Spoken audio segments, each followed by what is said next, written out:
Hey everybody, it's Stacy Christopherson with C4 Elite Real Estate Team. Hey, I'm here today at a house in Ogden, and I'm going to interview Brenda and Tony with Inspector Tony Home Inspections. They are doing a home inspection on this little home here in Ogden, and we always get questions about home inspections from our buyers. And so I wanted to show it to you directly what Tony does, what a home inspection involves, and ask all kinds of questions. So as we're walking up to the house, there's Tony right there. Hey Tony, how are you today? I'm doing good. How are you? Good. Is Brenda inside? Brenda's inside? Awesome, thanks. You betcha. So we're gonna pop on in here and we're gonna find cute Brenda. Hi, you're on film. We're trying to keep warm. Are you? How are you? Good. Good. Always hug your home inspector. So how are you guys today? We're doing well. Inspection's going well? Inspection's going well. We're a little limited. The water shut off, so. Okay, so let's come back to that because that's a great thing for people to know about. Can you tell us what a home inspection is? Yes, it is a benchmark for you to understand where the home stands as it is. So everything is checked from appliances to the roof to crawl space. Everything is checked and ensuring that it works, or if it doesn't work. And if you find something that doesn't work, how do you guys get involved in that? What's the process in that? We just report our findings and let the realtor do their thing. That's her specialty. Yeah, okay. Are home inspectors licensed? Yes, they're required to have a business license and insurance. And what kind of training do they do? None. None. The state of Utah does not require any training whatsoever. So how do you get a license if you want to be a home inspector? You apply for a business license. Really? That's it. Oh, I'm shocked. I had no idea. Okay. That's it. So it's not required to do any education. They don't check your work background. They don't require you to be a member of any accredited organization, and they don't require any continuing education. Well, okay, so tell me what makes a good home inspector. So a good home inspector is someone that has experience and knowledge. So any building, remodeling, architecture, anything that would help to give them that experience and that background. Education is important, so there's a few online and there's a few physical places that you can take education courses. And then there's also two organizations, there's InterNACHI and ASHI, that you can become a member, and they actually require you to do dozens of tests before you can become a member and require continuing education. And are you guys licensed through them? Yes. See, that's why you're so good. So Tony actually went to Penn Foster for schooling and also is a member of InterNACHI, so he gets all his certifications through them. Okay, very good. Kind of walk us through when you guys do a home inspection, what does that process look like? Everything is checked depending on the weather, time, if there's daylight, so everything varies.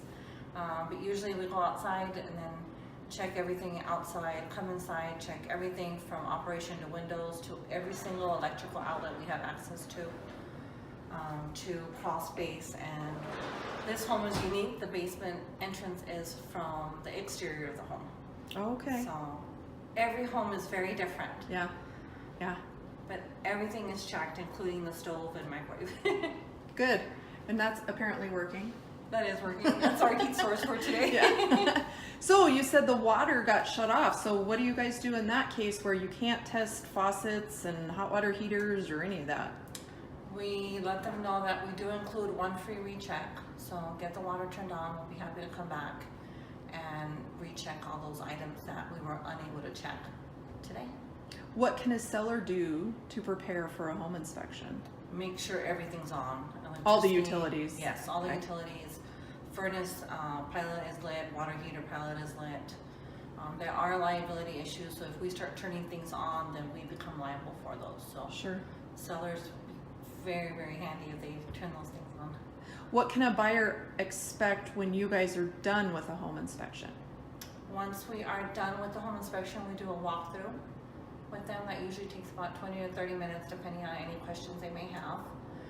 And we also email their report to them and their realtor within 24 hours. Usually it's that evening though. So, On the reports, because obviously we use you guys as a home inspector, should everything that's listed as a repair be asked by the buyer of the seller to be repaired? Is that the goal? When you put an R next to an item when you do an inspection, how should the buyer take that? you should take that as the majority of the items that we find are regular general maintenance stuff that you'll have to do eventually, but nothing that needs to be an immediate concern.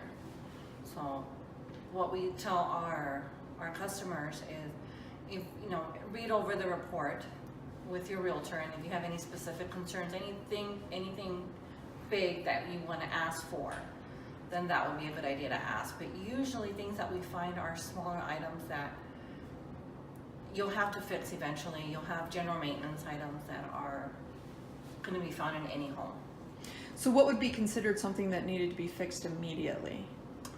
If there's an electrical panel issue, so if it's double tapped, if it's a fire hazard issue, anything safety related, we definitely recommend to be fixed immediately. And how do you note those in a home inspection if that's a safety issue? It's under S for safety. S for safety. S for safety. Okay, and so those are the items that really we should be concerned about. Yes.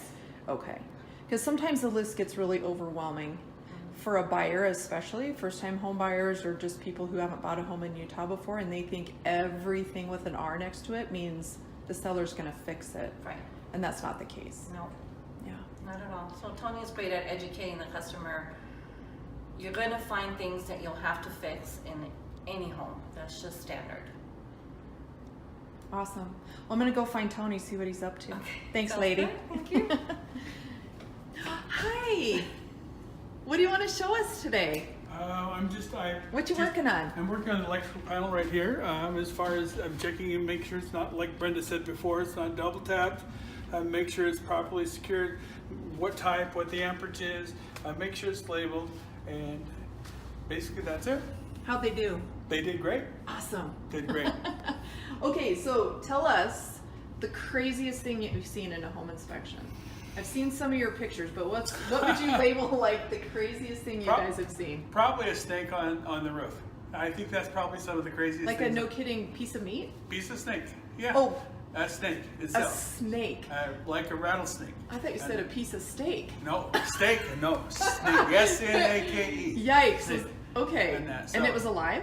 No, it was dead. Oh. But that I've seen a lot of unique things. We've seen, just a variety of things, from houses that we've done. Yeah. But that comes to mind real quick. Snake skin inside the thermal panel. Oh, there's, Inside the Oh, thermal boy. panel. yeah, I've seen snake skins that have been inside the electrical panels before. You wonder how in the world a snake got in there, but you see the snake skin in there. Molted Oh my right there, goodness. huh? We've seen a variety of things. What do you do when you have a crawl space or an attic? How do you check that? I mean, what are you looking for, say, when you go up in the attic? When I go up in the attic, I'm checking structurally, making sure there's no. I want to check in the attic. I want to check the underside of the roof and make sure there's no leaks in the underside. I want to get on top, but I want a full opinion of that. I want to make sure the supports are correct. I want to make sure the insulation is correct, what kind of ventilation it has, and check.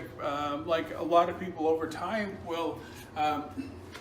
Will have they will switch from evaporator cooler to to an air conditioner, and then so make sure that the old evaporator cooler has been properly terminated and there's not just loose wires hanging up there. Are radon, methamphetamine, or mold tests, are those something that's standard in your inspections? They're not standard. They're additional services, but we do offer them. Now, radon, like I said, radon is obviously it's a 2-day test that we leave the machine in the house, then we give the results to the realtor and the buyer at the time 2 days later. And then how long does it take for like a meth test? If you Meth test, we bought special equipment and we can give tests on site. Oh, very We can good. get results right on site. And do you test for mold, or how do you deal with something that maybe looks like mold? Mold itself, if the buyer requests that I test then we'll do a swab test and send it to the lab and have it evaluated that way. If I see mold throughout the inspection, I will point it out to the buyer. Very good. And then, okay, so if there's an issue, say with mold or methamphetamine, is that something you fix, or do they need to hire someone else to take care of that? That's a conflict of interest, we feel like. So we obviously there's specialty people do methamphetamine remediation and mold remediation. Great. Anything else that consumers, buyers in particular, should know about what you do or how you do it, or anything about home inspections that you want to educate buyers on? Just ask questions to your home inspector. Don't base your home inspector off of price. Ask them what their work experience is, their education experience, if they're members of any organization. You also don't want an inspector that will do repairs. That is a conflict of interest. You want to stay away from that gray line and just make sure that they're completely ethical.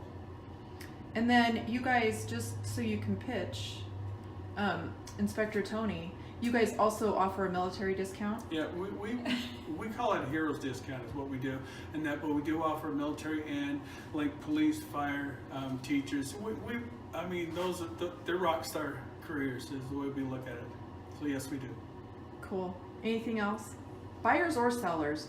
Because really, I mean, I'm gonna, use this on my buyers blog, but we're just really trying to educate just consumers. I think the best thing is get a good relationship with the realtor, and then get a good relationship with your clients, and make sure it's the right fit. Again, like Brenda said, ask questions. I just come into it with as many questions as you can. If you're uncomfortable about something, ask about it. Ask and ask and ask, and I think that's the foremost thing. Cool. You guys are the best. Thank Thanks you. for your time. Thanks. Thank you. Thanks, everybody. Stacy signing out.